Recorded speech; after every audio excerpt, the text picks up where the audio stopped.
So let's do a book club quarterly wrap up.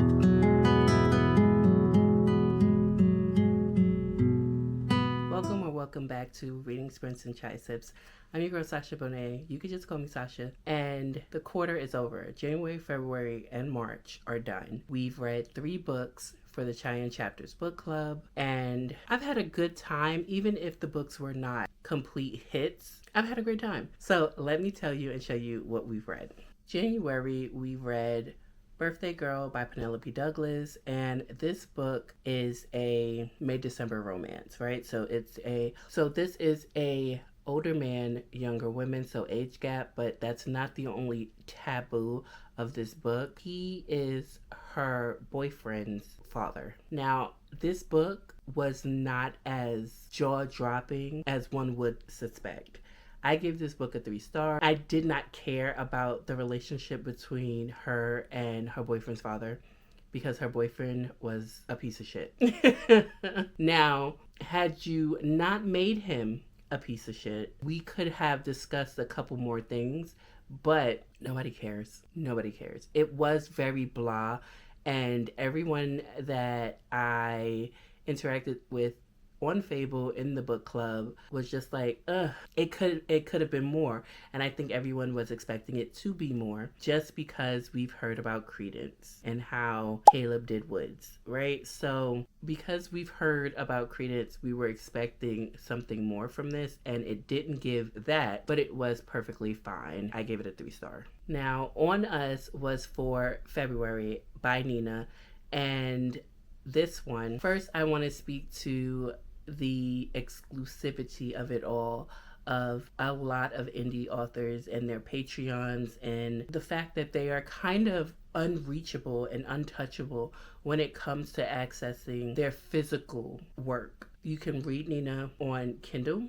but if you want physical copies, for the most part, you have to be on Patreon, or you have to see her in person and buy the books in person, which I understand and I don't mind, but I'm not always going to these book events. And I got this one at a book event, and not because I had already read her. I took a chance, and I'm glad that I did, because I ran through this one that we chose for the book club in February. But once I was done with this one, which went by pretty quickly, I ran to 2 and 3, which are up there on my shelf, but they weren't for the book club, so I'm not going to mention them here. But this one here is basically 2 families, 2 sisters, and you have a group of brothers, and they are kind of like found family, and relationships start to happen within these 2 groups, and they've known each other since they were teenagers, and now they're early adults, new adults, and they're still trying to find their way through life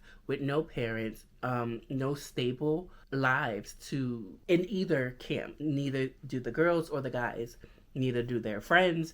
It's a full-on Brady Bunch of found family trauma and drama, and oh my goodness, did I enjoy it from start to finish. And in the 3rd book, at the very end of the 3rd book, you have a counselor who comes in and does a kind of like a family session, and she's mentioned throughout the books, but in that family session, did I not say bravo, Nina, good job for highlighting the mental health aspects, for the counselor being aware and understanding the dynamics and not pushing anything and not trying to pull anything out of anyone. Oh, it was great. All 3 books. And are these young adults, new adults, very dysfunctional? Yes. Could things have always gone different ways? Of course. But it wouldn't be an entertaining book nor a good one if it didn't read the way it did. And I enjoyed this one. I gave it a 5 star. Did I give it 5 stars? No, I didn't give it 5 stars. I gave it 4, like a 4.5. I gave it like a 4.5. But the last one, so the first one and the second one got 4.5s, and that last one got a full 5 star from me. So yeah, we enjoyed this one, especially me. Then for March, the last book for the quarter is The Kingmaker by Kennedy Ryan. Now, not so much. This is a colonizer romance. This is what this is. It is interracial with a white man and a Native American woman. There are so many red flags in this story. One, he meets her when he is like, I want to say in his 20s. I know he's in his 20s. I don't know exactly how old. I can't remember.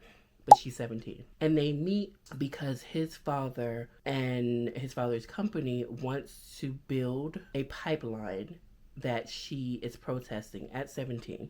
Okay? And he runs into the fray of this protest because they're being attacked by dogs and tear gas, which may seem commendable, but he wasn't there to help, to stop his father. He was just there, and he saw her and thought, she's beautiful and she's powerful, and I want to stop her from being attacked. And when it comes to books like that, where the message is not, I love your people, the message is, I love you, which also gives off, I don't give a damn about your people. I would like to know who the beta and sensitivity readers were. Were they natives? Who were they? Because telling a story and making it seem like it's more political than I believe it actually touched on, just because you add a Native American and a white person, how many times have we seen that and it's gone bad? And in this book, it becomes, let me tell you why my people deserve to be saved. Let me tell you why you should care about my people. And we are also introduced to our FMC, even at 17, as a powerful, strong, a formidable voice. And she falls at the sight of a pretty face. There's also a Black friend in this book, and her name is Kimba. And I'm sorry to say it this way, but you know Kimba is Black because her name is Kimba. But also, Kimba is referred to throughout this book by the men of this book by her ass. Did you see that ass? Did you see that ass? And we also need to have the conversation of, if a woman, girl, child, person is not related to you, you have no ownership or attachment to them, do you care? This book got 2 stars. Maybe it should even get 1. In my opinion, I do not respect the colonizer romances. I don't, and mind you, that does not mean that I do not like interracial romance in books. I do. Kenya Wright is one of my favorite authors when it comes to interracial romance. But Kennedy Ryan has done this before, where she did the Grip series, where it's not, does this white woman like Black people, right? Is she still the white woman who will get around Black people that she does not know and clutch her purse, or call them ghetto, or question their right to say a word that her people brought onto those Black people? Or does she like you as a Black man? In that book as well, in the Grip series, I do remember there was 1 or 2 women in that book who spoke about dick size. Black men equating dick size. That is fetishizing, but it's also Mandingo-esque, and I don't like that. That Grip series was trash. This is also the same. Let's go into what I recommend. Would I recommend Birthday Girl? Yes, but it's been done before. It's nothing new. It was fine. It wasn't even all that messy, in all honesty, but I would recommend it as a romance. Would I recommend On Us? Absolutely. The On Us series, and I know there's a couple of spin-off series that she's done from this one series. I am on my way to reading everything that Nina writes. Yes, I would recommend this. Would I recommend this? Absolutely the fuck not. No, I would not recommend this to anyone. No one white, no one Black, and definitely no one Native. To me, this is like a spit in the eye to someone whose land we all live on, to give them a romance and say, girl, you gotta check this out. If you made it this far in the video, don't forget to like, comment, and subscribe. And let me know if you've read any of these books. Would you recommend them? Have you now been swayed to read them? Let me know in the comments below. And the poll might be closed by the time you see this video for our April, to pick our April book. However, that does not mean that you have to be left out of reading along with us for April, May, and June for the next quarter. So go on down to Fable, Chai and Chapters, and join us. We would love to have you. And I will definitely see you in the next one. Bye.